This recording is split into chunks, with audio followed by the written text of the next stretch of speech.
TNA Hard Justice is this Sunday, but the main event tonight on Impact didn't do Christian Cage or Scott Steiner any justice, in my opinion. Welcome back to Fog Wrestling for another TNA review. And we've got a big match tonight, Christian versus Scott Steiner. And you've heard of winner takes it all. Well, tonight, winner takes nothing. Loser loses nothing.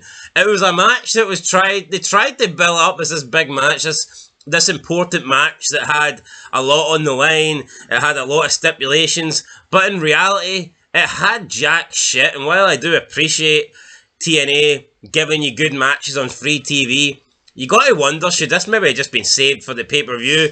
And I think what I would have done would have had be the loser of this match banned from ringside. Now, Cornette, when he made the match official last week, he suggested, well, this gives you an opportunity to beat up your opponent to make sure they don't make it to Hard Justice. But, I mean, what kind of beating are we talking? That would be like a stretcher beating. That would be like an ambulance beating. That would be a where's the gravestone type of beating.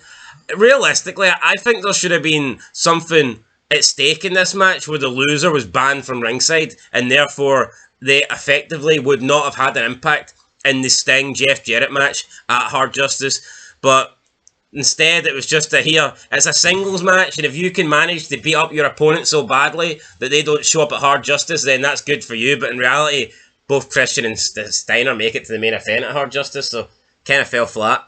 No, it did fall a bit flat. I mean, again, you can appreciate the fact that Scott Steiner and Christian Cage are in a main event. You know, you've got Mexico North versus 69er from Scott Steiner.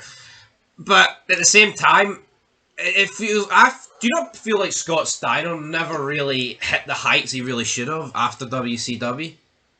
Yeah, he has that run WWE where he's like, feels toe-to-toe with Triple H, but I think it's honestly a miscarriage of justice that this guy never held like a world title in TNA. He's so much better than Jeff Jarrett's lackey. Or WWE when it's basically a two-branded company and you've got two world titles. Yes, no, I totally. I mean, he doesn't even get a mid-card belt as far as I'm aware. Don't think he wins the Intercontinental or the US title. I would put the WWE though to the fact that WCW don't work for me, brother, and Triple H just wants to bury everyone. But I look at TNA and to me, I'm looking at Steiner, I'm looking at Jeff Jarrett. If I'm picking one guy to be the lackey to the other, it's definitely Steiner. Not being the lackey and being world champion. Yeah, but whose company is it? Exactly, that's what I was about to get to, is Jeff Jarrett. But again, I still believe he should have been world champion, man. I agree, but here, unfortunately, that didn't happen. I mean, Steiner's gave us some great moments in WWE. More so in TNA, though. I think in TNA, he was really, let off the leash and he could cut some amazing promos. But yeah, in reality, I do think Steiner should have had... I think he should have had more time in the main event as a main eventer, and I definitely think he should have had at least a world championship reign. Didn't happen, but here, at least they got it in WCW, I guess. We start with Rhino. He comes to the ring, cuts a promo, talks about Joe, talks about Brown. This match is going to be a big freeway at Hard Justice. They're going to be battling all around the arena. Should be pretty good. They try and battle here, but security break up before anything goes down.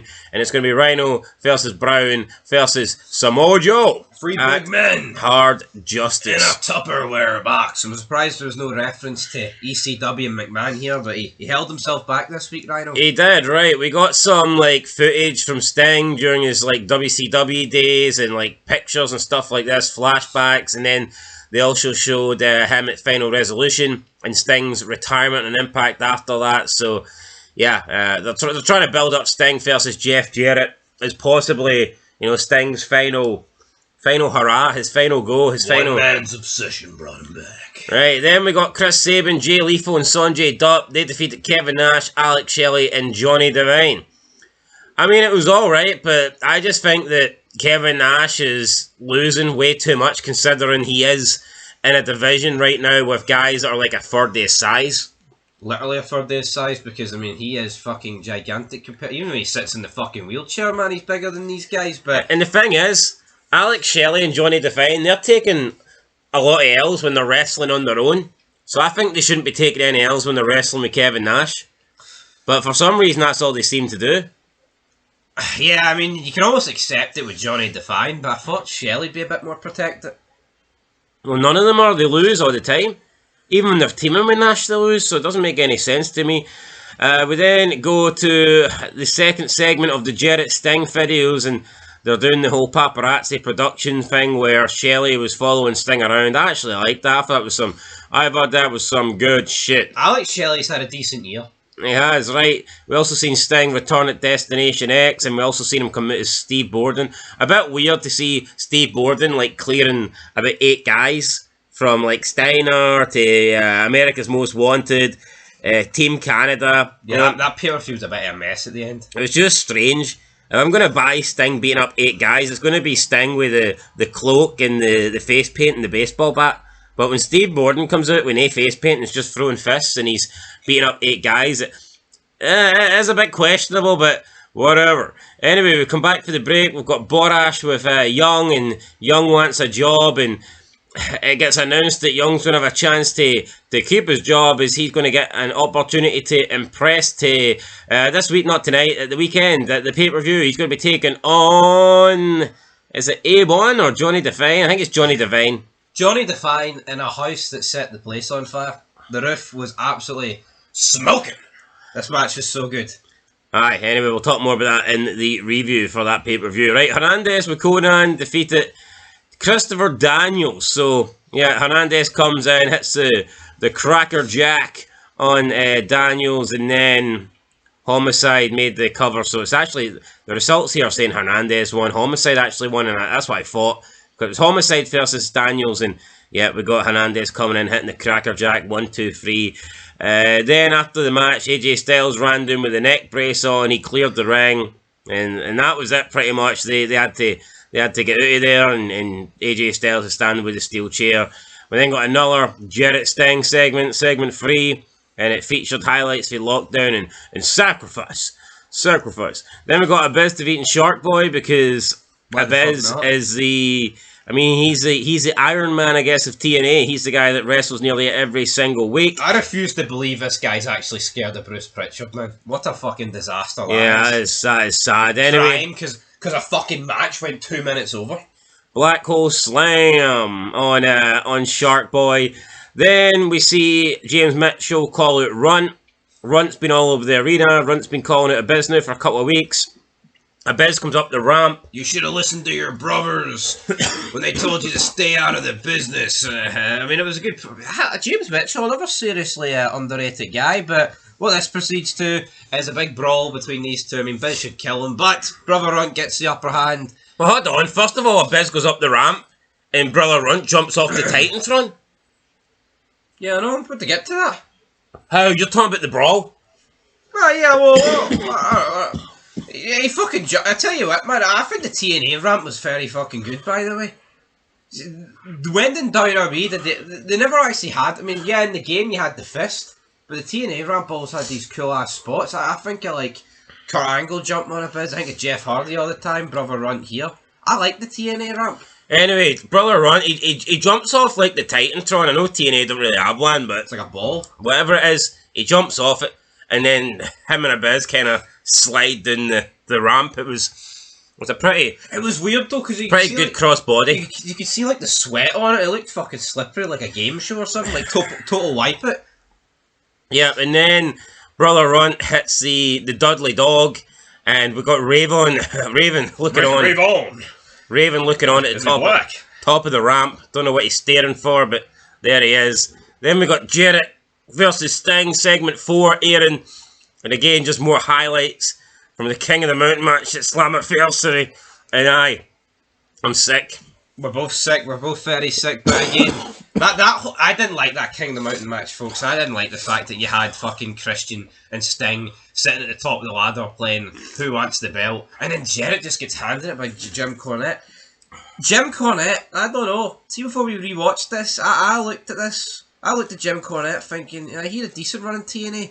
Do you know think it's been a bit fucking lackluster so far? It's not been great. James E. Cornette.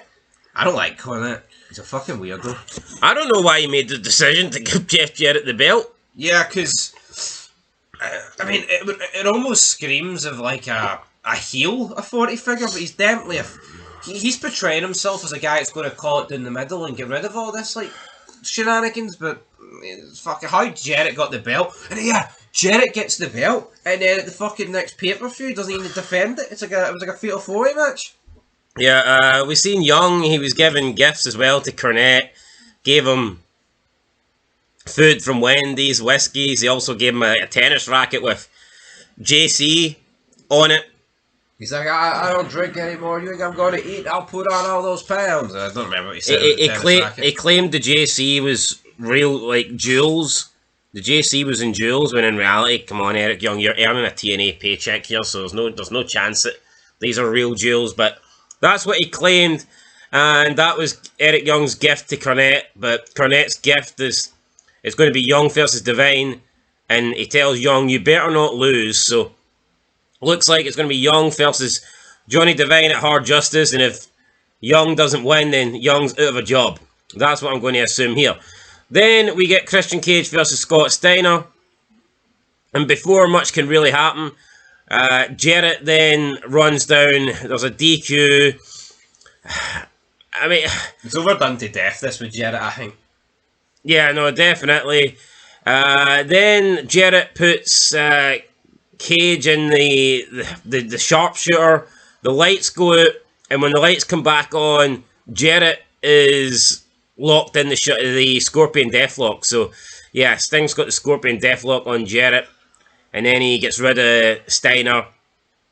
Christian then hands the NWA World title to Sting, and he raises his hand to suggest that Sting is going to beat Jarrett, and he's going to be the new champion at Hard Justice, and that's how the show comes to an end with Christian and Sting standing tall in the ring. So, seeing you look at Steiner though, and you look at him compared to the guy with arms for Ethiopia, Steiner puts it, it's like this really should be a no contest. I mean, I love Christian. I think the guy's great, but the one thing he is lacking is a physique. You look at Scott Steiner. I mean, the largest arms in the fucking world. This guy should be battering anybody. It's almost like this needs a DQ though. They dug themselves into this corner of, well, it's like fucking Christian can't beat Scott Steiner clean, can he? Look at the fucking size of him. And Steiner's never beaten Christian clean. But again, I think it's pretty obvious that Christian was always going to turn on Sting, giving him the belt here. Yeah, anyway, that's it. Rating time. It was alright, but too much flashbacks for me with Jeff Jarrett and Sting. Seen enough of them. Don't need to see even more of them. Not a lot. I'll get a 5 out of 10 in the middle. So it's kind of generic 5 for me. I'll cut it straight down the middle, a 5 as well. I think TNA, they just DQ finishes. Don't need to do it every week, especially with Jeff Jarrett. Lost a bit of momentum, I think, lately. When we started watching it, I think they were doing pretty good. Then they kind of went into a wee bit of a slump, and then it picked up again. But now it's, I think, for the last like month or 6 weeks, it's been okay, but. Yeah, I think we're due a good run of shows, and hopefully we get them after Hard Justice. There's something baldy Olympic gold medalist coming in. Anyway, guys, that's it. Till next time, peace.